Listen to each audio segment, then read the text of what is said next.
दोस्तों नमस्कार। दोस्तों, देश में कोरोना के केस लगातार घट रहे हैं और ठीक होने वालों का आंकड़ा लगातार बढ़ रहा है। यानी कोरोना महामारी पर हमारी पकड़ मजबूत होती जा रही है। वहीं ब्लैक फंगस ने अपने पांव पसारने शुरू कर दिए हैं। अब कई राज्यों में ऐसे केस सामने आ रहे हैं। इसे लेकर स्वास्थ्य मंत्रालय भी अलर्ट पर है। राजस्थान में ब्लैक फंगस को महामारी घोषित किया गया है। हरियाणा पहले ही ब्लैक फंगस को महामारी घोषित कर चुका है। इन दो राज्यों के अलावा उत्तराखंड, राजस्थान, उत्तर प्रदेश, मध्य प्रदेश में भी ब्लैक फंगस के नए मामले तेज़ी से बढ़ रहे हैं। ब्लैक फंगस एक फंगल डिजीज़ है जो शरीर के किसी भी हिस्से में हो सकती है। म्यूकोरमाइकोसिस, जिसे बोलचाल की भाषा में ब्लैक फंगस के रूप में जाना जाता है, कवक के म्यूकोरमिसेट्स समूह से होने वाला संक्रमण है। यह प्राकृतिक वातावरण में विशेष रूप से मिट्टी में प्रचुर मात्रा में पाया जाता है। अधिकांश कवक की तरह म्यूकर लाखों सूक्ष्म गोलाकार गहरे रंग की संरचनाएं बनाता है, जिन्हें बीजाणु कहा जाता है, जो हवा में फैल जाते हैं। जब बीजाणु नम सतहों जैसे मिट्टी या पौधों की सामग्री पर पड़ते हैं तो वे अंकुरित होने लगते हैं और माइसेलिया नामक धागे जैसी संरचना का निर्माण करते हैं। माइसेलिया शाखा बाहर निकलती है और अपने परिवेश में शर्करा पर फीड करती है और यह बढ़ती चली जाती है। लोग अपने रसोई घर में सबसे अधिक बार कवक का अनुभव करते हैं। जब फल सड़ जाते हैं या रोटी ढीली हो जाती है तो उनके ऊपर हम कई बार सफ़ेद सफ़ेद सी जो परत देखते हैं वो वास्तव में कवक होता है। कवक 400 मिलियन वर्ष पहले विकसित हुआ और पृथ्वी पर एक महत्वपूर्ण भूमिका निभा। कवक कार्बनिक कूड़े को विघटित करता है और पत्तियों और लकड़ी में बंद पोषक तत्वों को पुनः चक्रित करता है। कवक रोग पौधों में आम बात है। उनमें से केवल एक बहुत छोटा अंश ही मनुष्यों पर हमला करता है। इसका एक कारण यह होता है कि मनुष्य और जानवरों ने अपनी प्रतिरक्षा प्रणाली यानी इम्यून सिस्टम विकसित कर लिया है। जब किसी अन्य बीमारी से प्रतिरक्षा प्रणाली हमारा इम्यून सिस्टम कमज़ोर होता है तो कवक, जो वैसे तो हानि रहित होते हैं, हमें हानि नहीं पहुंचाते, हमारी कमज़ोर प्रतिरक्षा प्रणाली का लाभ उठाते हैं और मानव ऊतकों पर आक्रमण करते हैं। इन्हें अवसरवादी संक्रमण कहा जाता है। फिर भी अपने रोगजनक जीवाणु समकक्षों के विपरीत कवक शायद ही कभी मृत्यु देने वाली बीमारियों का कारण बनते हैं। कुछ कवक ऐसे होते हैं जो हमारे शरीर में रहते हैं, जैसे कैंडिडा खमीर, कभी कभी एक गंभीर संक्रमण शुरू कर सकते हैं। कैंडिडा स्वस्थ व्यक्तियों की त्वचा और मुंह, गले के अंदर बिना किसी समस्या के रहता है, लेकिन अगर किसी का शरीर कमज़ोर हो जाता है किसी बीमारी के कारण या अधिक दवाओं के कारण कमज़ोर हो गया है, इम्यून सिस्टम वीक हो गया है, तो यह संक्रमण फैल जाता है, जिसे ओरल थ्रैश या डायपर रैश संक्रमण हो सकता है। ओरल थ्रैश तब होता है जब आपके मुंह के अंदर यीस्ट संक्रमण विकसित हो जाता है। इसे ओरल कैंडिडियासिस, ओरोफ्रिंजियल कैंडिडियासिस या केवल थ्रैश के रूप में भी जाना जाता है। ओरल थ्रैश अक्सर शिशुओं और बच्चों में होती है। यह भीतरी गालों और जीभ के भीतर सफ़ेद या पीले रंग के थक्कों का निर्माण करता है। वे थक्के आमतौर पर उपचार के साथ चले जाते हैं। म्यूकर एक प्रकार का कवक है। यह पौधा सड़ी गली चीज़ों पर उगा रहता है। यह सफ़ेद मटमैला रंग का दिखाई पड़ता है और इसमें अनेक पतले पतले सफ़ेद कोमल कवक पाए जाते हैं। यह कई शाखाओं में बंटकर कवक जाल बनाते हैं। इसकी कवक जाल से पतली पतली शाखाएं निकलकर बाहर की ओर आती हैं। इसके ऊपर का अंतिम सिरा फूलकर गोल हो जाता है, जिसे बीजाणुधानी कहते हैं।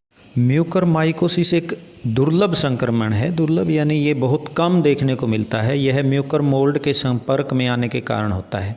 यह साइनस, मस्तिष्क और फेफड़ों को प्रभावित करता है और मधुमेह यानी शुगर या गंभीर रूप से प्रतिरक्षित व्यक्तियों जैसे कि कैंसर रोगियों या HIV एड्स वाले लोगों में जीवन के लिए खतरा हो सकता है। हम देखते हैं इसका कारण क्या है।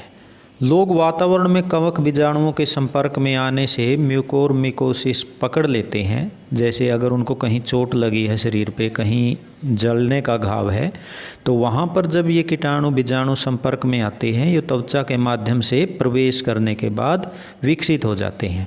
इस बीमारी का पता उन रोगियों में ज़्यादा लगाया जा रहा है जो कोविड-19 से ठीक हो रहे हैं या ठीक हो चुके हैं। डॉक्टर्स का कहना है कि यह सर्वव्यापी है और मिट्टी और हवा में, यहाँ तक कि स्वस्थ लोगों की नाक और बलगम में भी पाया जाता है। हम देखते हैं क्या यह खतरनाक है। यह साइनस, मस्तिष्क और फेफड़ों को प्रभावित करता है और मधुमेह या गंभीर रूप से प्रतिरक्षित व्यक्तियों जैसे कि कैंसर रोगियों या HIV एड्स वाले लोगों के जीवन के लिए खतरा हो सकता है। डॉक्टर्स का मानना है म्यूकोरमिकोसिस, जिसकी कुल मृत्यु दर 50% है, स्टेरॉइड्स के उपयोग से भी शुरू हो सकती है। जैसे आजकल कोरोना पेशेंट्स को स्टेरॉइड्स के द्वारा उनका उपचार किया जाता है, तो उनकी जो इम्यून सिस्टम है वो कमज़ोर हो जाता है। जब एक रोगी जिसका इम्यून सिस्टम कमज़ोर हो जाता है, म्यूकोर बीजाणुओं को सांस के द्वारा यदि वो अंदर ले लेता है, तो वे म्यूकोरमिकोसिस विकसित कर सकते हैं। यह एक दुर्लभ यानी बहुत कम जो देखने में मिलता है और गैर संक्रामक, यानी ये एक दूसरे से फैलता नहीं है, गैर संक्रामक रोग है। लेकिन अगर जल्दी इलाज न किया जाए तो यह घातक हो सकता है। अब देखते हैं ब्लैक फंगस रोग के सिम्टम्स, यानी इस रोग के लक्षण क्या क्या हैं। जैसे आँखों या नाक के आसपास दर्द होता है या वहाँ लाली आ जाती है, बुखार रहता है, सिर में दर्द होता है, खांसी आती है बार बार, सांस की तकलीफ़ होती है, खूनी उल्टी आती है, या आपकी बदली हुई मानसिक स्थिति यानी मूड आपका ऑफ रहता है, तो इस तरह से म्यूकोमिसेटस से संक्रमण होने का संदेह हो सकता है। इसके अतिरिक्त यदि आपकी नाक बंद है, नाक में जमाव है या नाक से पानी निकलता है और साथ में रेडनेस है पानी में, या गाल की हड्डी पर दर्द रहता है, चेहरे के एक तरफ दर्द रहता है, सूंघता है या वहाँ पर सूजन है, नाक और तालू के पुल के ऊपर का काला रंग हो गया है, दांतों का ढीलापन और जबड़े का ढीलापन, दर्द के साथ धुंधली या दोहरी दृष्टि, त्वचा पर कोई घाव जिसके द्वारा वायरस के संपर्क में आ सकता है, सीने में दर्द है या सांस लेने में बेचैनी महसूस होती है, तो विशेषज्ञ सलाह देते हैं कि बंद नाक के सभी मामलों को बैक्टीरियल साइनसिस के मामलों के रूप में नहीं गिना जाना चाहिए। इसका इलाज क्या है? इसका इलाज एंटी फंगल के साथ किया जाता है। म्यूकोरमिकोसिस के सर्जरी की कई बार इसकी आवश्यकता होती है। डॉक्टरों ने कहा है कि शुगर के जो पेशेंट्स हैं उनको शुगर को नियंत्रित रखना चाहिए, स्टेरॉइड्स का उपयोग कम से कम करना चाहिए, तो इससे हम इस तरह से बचाव कर सकते हैं। उपचार में कम से कम 4 से 6 सप्ताह का समय लगता है और उसमें एम्फोटेरिसिन B और एंटी फंगल चिकित्सा के द्वारा हम इसका इलाज कर सकते हैं। टास्क फोर्स के विशेषज्ञों ने हाइपरग्लाइसेमिया को नियंत्रित करने और कोविड-19 उपचार के बाद और मधुमेह रोगियों में भी रक्त शर्करा के स्तर की निगरानी करने की आवश्यकता पर बल दिया है। स्टेरॉयड का उपयोग विवेकपूर्ण तरीके से करना चाहिए। सही समय, सही खुराक और अवधि इसमें बहुत महत्वपूर्ण है। हम इसको कैसे रोक सकते हैं? विशेषज्ञ सलाह देते हैं यदि आप धूल भरे निर्माण स्थानों पर जाते हैं तो आप मास्क का प्रयोग करें। मिट्टी के साथ यदि आप कोई काम करते हैं, जैसे बागवानी करते हैं, तो आप लंबे जूते डालें, पूरी बाजू की कमीज डालें और हो सकता है तो आप दस्तानों का प्रयोग करें और पूरी तरह से स्क्रब बाथ के द्वारा अपने शरीर को साफ रखें, स्वस्थ। सबसे अधिक खतरा किन लोगों को है? जिन लोगों का इम्यून सिस्टम कमज़ोर है, जो बहुत लंबे समय से दवाइयाँ ले रहे हैं जिससे उनका इम्यून सिस्टम कमज़ोर हो गया है।